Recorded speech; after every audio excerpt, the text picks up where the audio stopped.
अस्सलाम वालेकुम स्टूडेंट्स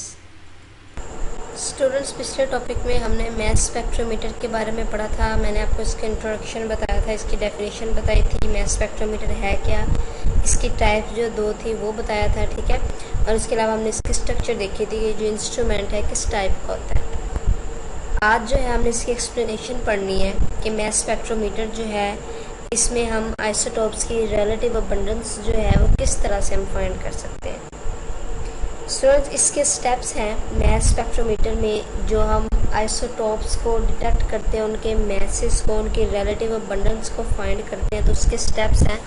इसमें जो पहला स्टेप है जो मैंने आपको पिछले लेक्चर में भी बताया था वो है वेपराइजेशन, कि सबसे पहले जो सब्सटेंस है उस सब्सटेंस में जितने भी आइसोटोप्स हैं वो जो सब्सटेंस है आपने उसे वेपर फॉर्म में कन्वर्ट करना है। यानी अगर वो लिक्विड फॉर्म में, सॉलिड फॉर्म में, आपने उसे वेपर फॉर्म में लेके आना है, ठीक है। तो पहला ये स्टेप है कि जो सब्सटेंस है उसको आपने वेपर फॉर्म में लेके आना है। उसके बाद वो जो वेपर्स बन जाएंगे, वो जो गैस बन जाएगी, उसका प्रेशर जो है वो आपने स्लो रखना है, ठीक है ना। स्लो कितना, 10⁻⁻⁶ to 10⁻⁻⁷, इसके दरमियान आपने इसका प्रेशर रखना है। ये पहला स्टेप है मैस स्पेक्ट्रोमीटर का। दूसरा स्टेप जो है वो है आयोनाइजेशन, ठीक है, कि जो आपके पास सब्सटेंस है जिसके आइसोटोप्स जो हैं उनकी रिलेटिव अबंडेंस को आपने फाइंड करना है, उसे आपने वेपर फॉर्म में कन्वर्ट कर लिया। अब आपने उसे जो है उसके आयंस बनाने हैं, ठीक है, यानी उसकी आयोनाइजेशन करनी है। आयोनाइजेशन जो है आयोनाइजेशन चैम्बर में हम करते हैं। इस डायग्राम में देखिए, ये जो है आपके पास सबसे पहले ये जो है आपके पास ये क्या है, ये आयोनाइजेशन चैम्बर है, ठीक है। ये आयोनाइजेशन चैम्बर है। इसमें जो आपके पास जो सब्सटेंस होगा उससे आपने जो हाई एनर्जी इलेक्ट्रॉन की बीम होगी, ठीक है ना, देखिए ऊपर लिखा हुआ इलेक्ट्रॉन गन, ठीक है। तो हाई एनर्जी इलेक्ट्रॉन जब उस सब्सटेंस से स्ट्राइक करेंगे तो वो जो सब्सटेंस होगा उसके जो एटम्स होंगे वो आयंस में कन्वर्ट हो जाएंगे, ठीक है, यानी उसमें से इलेक्ट्रॉन रिमूव हो जाएगा।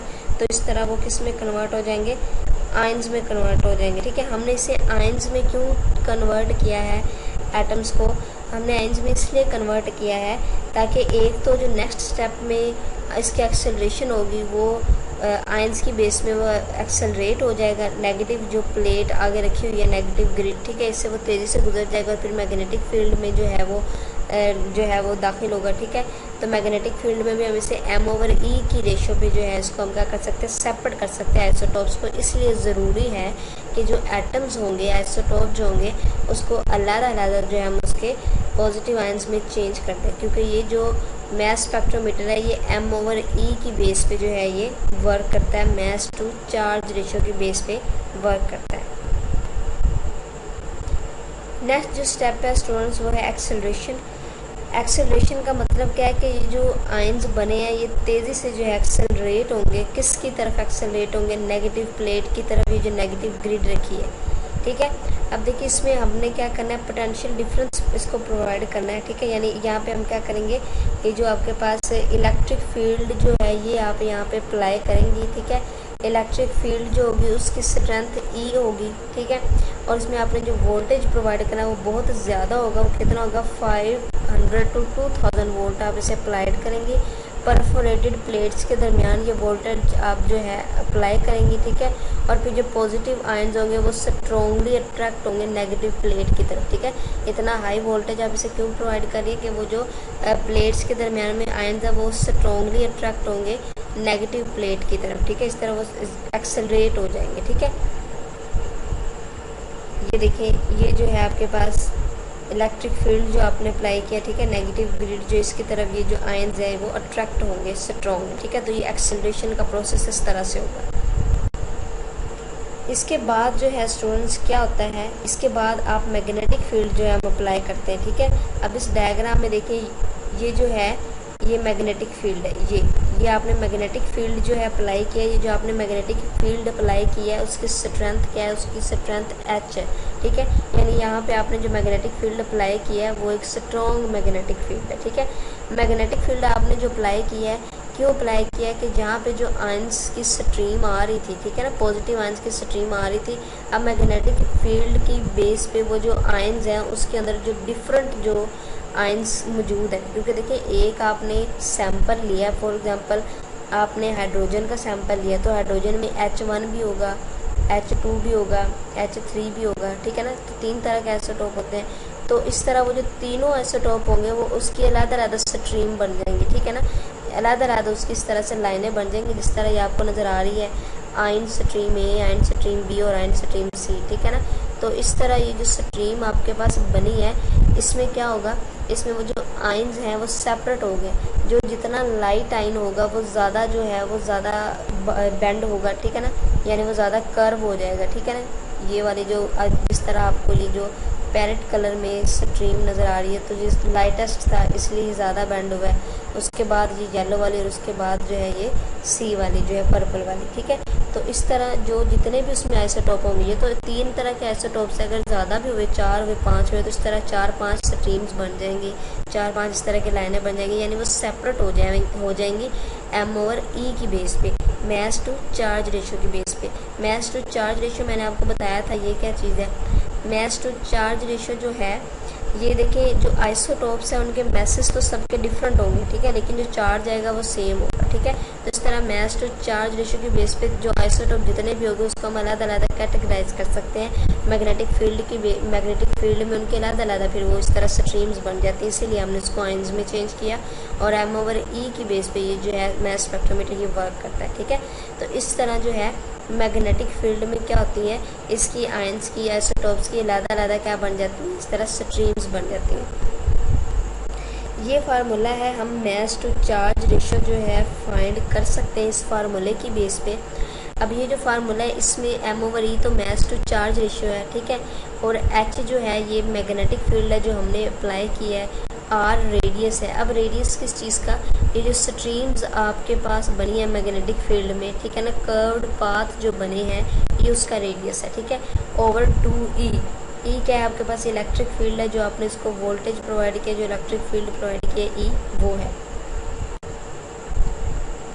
इसके बाद स्टूडेंट्स इससे जो नेक्स्ट स्टेप है कौन सा है कि इसके बाद डिटेक्शन होनी है, ठीक है। वो जो आयंस हैं वो आयंस कहाँ पे आके टकराएंगे, यहाँ पे डिटेक्टर के ऊपर आके हर जो स्ट्रीम है वो टकराएगी, ठीक है।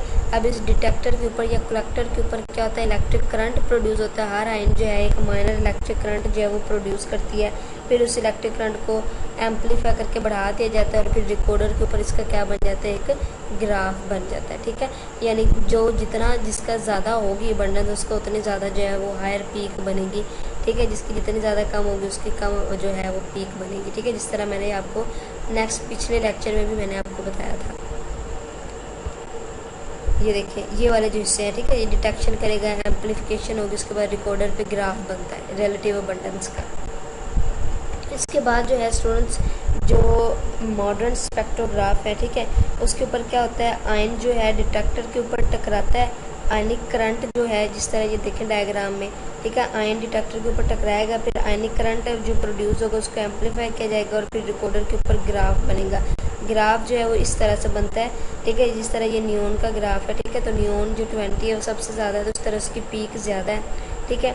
इस तरह 22 जो है उसकी से 20 के बाद 22 वाला आ जाता है, फिर 21 वाला आ जाता है, ठीक है। इस तरह इसकी जो पीक्स बन जाएंगी, तो इस तरह हमें पता चल जाता है कि कौन सा आइसोटोप जो कितना अबंडेंट है। जिस तरह हमें इस एक्सपेरिमेंट में हमने भी देखा कि नियॉन जो 20 वाला है वो क्या है, वो सबसे ज़्यादा हाई है, ठीक है ना। तो इस तरह हम जो है रिलेटिव अबंडेंस फाइंड कर सकते हैं किसी भी एलिमेंट के आइसोटोप्स की मास स्पेक्ट्रोमीटर के ज़रिए से। मास स्पेक्ट्रोमीटर में हमने सारे पार्ट्स को आज डिस्कस किया, कौन कौन से पार्ट्स हैं, ठीक है। मैंने आपको पिछले लेक्चर में भी बताया था और इस लेक्चर में भी हमने एक्सप्लेन इसको किया है कि किस तरह से हम पहले इसको वेपर में कन्वर्ट करते हैं। वेपर में कन्वर्ट करने के बाद हम उसको हीट करेंगे, ठीक है ना, हीट करने से वो वेपर में कन्वर्ट हो जाएगा, उसका प्रेशर लो रखा जाता है, फिर उसको आयंस में कन्वर्ट करेंगे, आयंस में कन्वर्ट करने के बाद उसको एक्सेलरेट करेंगे, फिर मैग्नेटिक फील्ड अप्लाई करेंगे, फिर उसको डिटेक्ट करेंगे आइसोटोप, ठीक है। तो ये इसके सारे पार्ट्स हैं।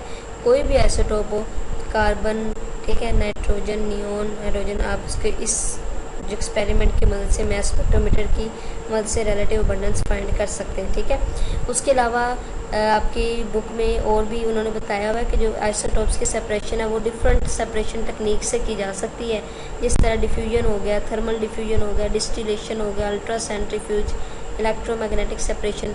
ये सारी जो सेपरेशन टेक्निक है ये इंशाल्लाह हम नेक्स्ट जो सेकंड चैप्टर में भी पढ़ेंगे, ठीक है स्टूडेंट्स। नेक्स्ट जो हमने टॉपिक पढ़ना है वो है एवरेज एटॉमिक मास के बारे में। ये जो आपका आज का टॉपिक था इसमें इंपॉर्टेंट लॉन्ग क्वेश्चन एक ही बन रहा है, मास स्पेक्ट्रोमीटर, ठीक है। हो सकता है 4 मार्क्स का लॉन्ग क्वेश्चन जो है आ जाए, ठीक है। तो इसमें आपने इसी तरह जो मैंने आपको बताया है इस तरह आपने इसके सारे जो है वो पॉइंट्स बना के और डायग्राम बना के आप अच्छे से इसको डिस्क्राइब करेंगे।